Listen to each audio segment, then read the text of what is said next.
Parameters क्यों pass करते हैं? Why we pass parameter to a method?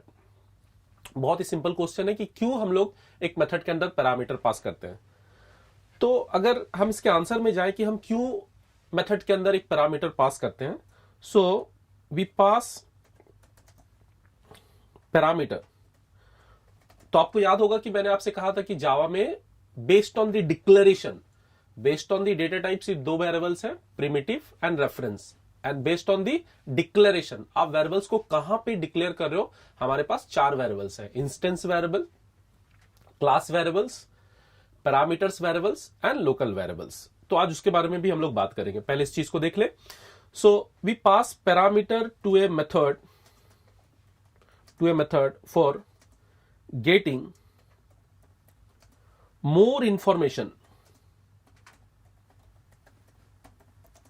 Regarding the function और रिगार्डिंग द मेथड।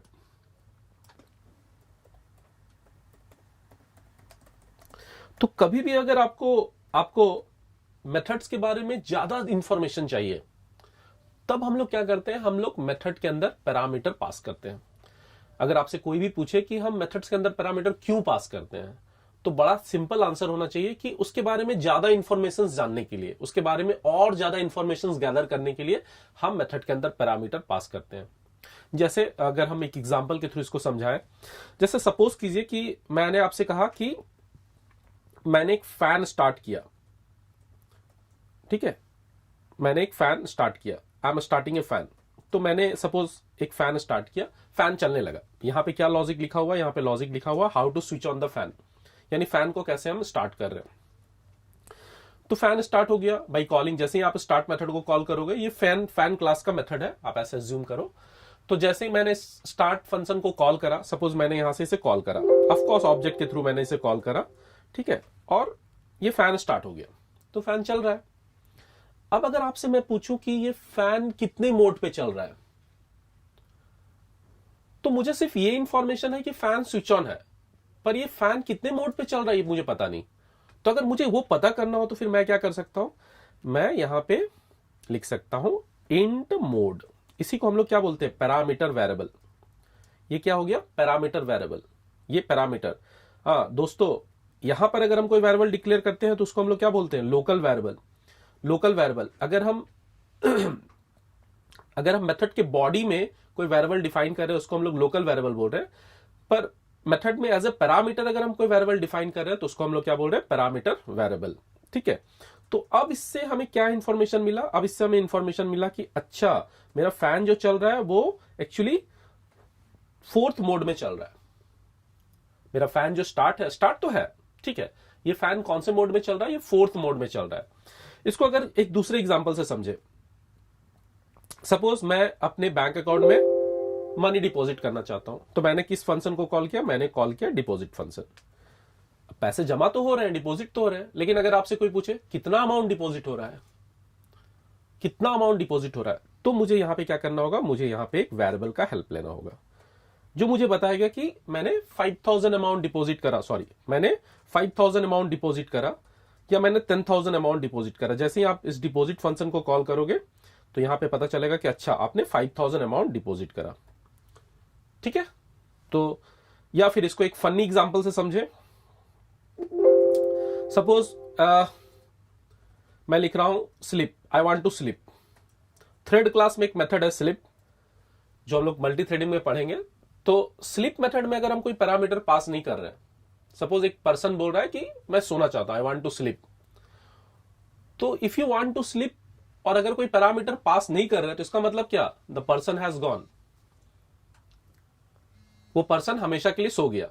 लेकिन अब यहां पे हम क्या कर रहे हैं, अब यहां पे हम पास कर रहे parameters int hours. Int hours मतलब क्या कि वो पर्सन सोना तो चाहता है, लेकिन वो पर्सन कितने देर के लिए सोना चाहता है, वो पर्सन सोना चाहता है सपोज 6 आवर्स के लिए सोना चाहता है या 7 आवर्स के लिए सोना चाहता है। तो इससे फायदा क्या हो रहा है मेरे को, हम पैरामीटर क्यों पास कर रहे हैं एक फंक्शन के अंदर, ताकि हमको ज्यादा से ज्यादा इंफॉर्मेशन मिले, अब यहां पे हम थोड़ा सा बात करें अगर कि जब भी हम एक क्लास बनाते हैं, सपोज मैंने एक क्लास लिखा और यहां पे अगर मैंने कोई वेरिएबल डिफाइन किया है, मान लो इंट ए, तो ये कैसा वेरिएबल है? ये इंस्टेंस वेरिएबल है। और यहां पर अगर हम स्टैटिक कीवर्ड के साथ कोई वेरिएबल डिफाइन कर रहे हैं तो वो कैसा वेरिएबल है? वो क्लास वेरिएबल है, क्लास वेरिएबल। इसके बाद अगर मेरे पास कोई मेथड है पब्लिक वॉइड इनपुट, और यहां पे अगर हम कोई मेथड डिफाइन कर रहे हैं मतलब इंट डेटा, तो ये मेरा पैरामीटर वेरिएबल है। इसको हम क्या बोल रहे हैं? इसको हम बोल रहे हैं parameter variable. Parameter variable let's say int C, तो ये पैरामीटर वेरिएबल हो गया। और इस मेथड के बॉडी के अंदर अगर हम कोई मेथड डिफाइन कर रहे हैं तो इस मेथड को हम क्या बोल रहे हैं? इस मेथड को हम बोल रहे हैं लोकल वेरिएबल। तो यहां पे सी क्या हो गया? सी पैरामीटर वेरिएबल हो गया। सी इज अ पैरामीटर वेरिएबल। और डी जो हो गया, हाँ, डी मस्ट बी इनिशियलाइज्ड। याद है लोकल वेरिएबल को इनिशियलाइज करना ही होगा। तो डी जो है ये कैसा वेरिएबल है? ये है लोकल वेरिएबल। ओके, तो ये 4 तरह के वेरिएबल्स हमारे पास है जावा में बेस्ड ऑन द डिक्लेरेशन। अब देखो, अगर आप देखो तो ये इंट डी है, ये इंट है, दोनों तो सेम ही है, पर एक को आपने कहां पे डिक्लेयर करा है? एक को आपने डिक्लेयर करा है क्लास के अंदर और मेथड के बाहर, तो वो इंस्टेंस वेरिएबल। अगर उसी को आप स्टैटिक कीवर्ड के थ्रू डिफाइन करोगे तो वो क्लास वेरिएबल हो गया। मेथड के पैरामीटर में डिफाइन करोगे तो पैरामीटर वेरिएबल हो गया। और अगर मेथड के बॉडी के अंदर डिफाइन करते हैं तो वो क्या हो गया? वो लोकल वेरिएबल हो गया। तो लोकल वेरिएबल के बारे में हम लोग पिछले वीडियोस में बात कर चुके हैं। आज हम आपको थोड़ा सा इंस्टेंस वेरिएबल और पैरामीटर वेरिएबल के बारे में बताना चाहते हैं। तो इंस्टेंस वेरिएबल क्या है? अगर हम बात करें instance variable, instance variable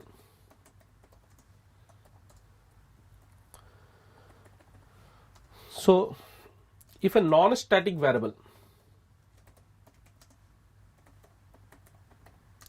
defined inside a class but outside of a method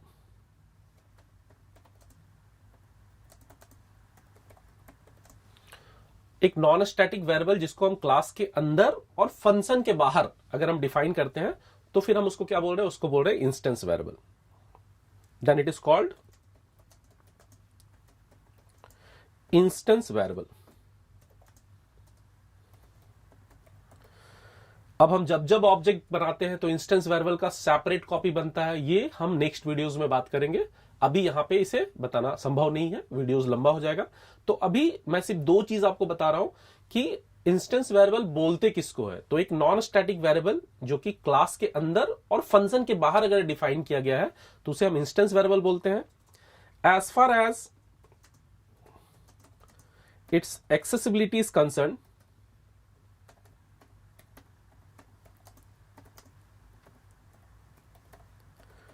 अगर हम बात करें इसके स्कोप की, इसकी एक्सेसिबिलिटी, इंस्टेंस वेरिएबल को हम कहां से एक्सेस कर सकते हैं, तो as far as its accessibility is concern, it is accessible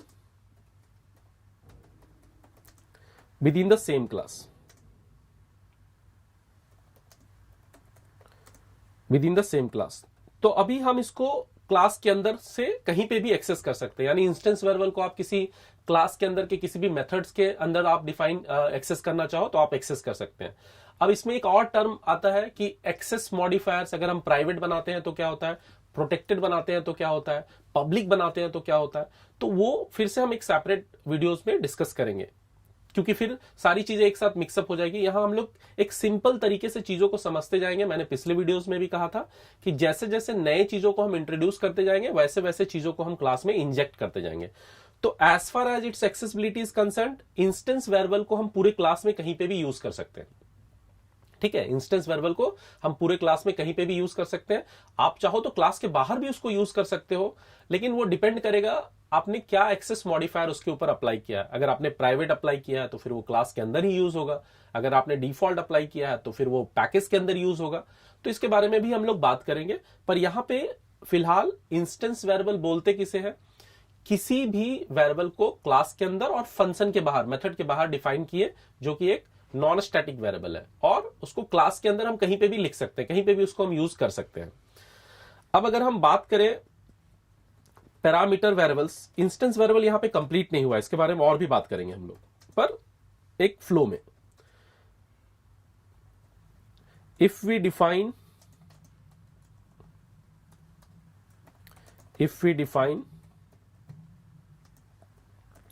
any variable as a method parameter, then it is called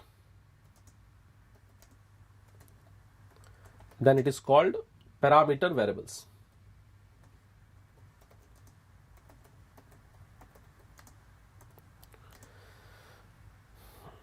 It is used to accept the values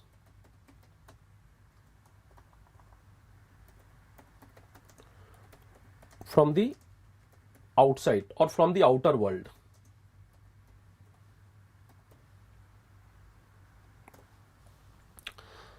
ठीक है, तो आज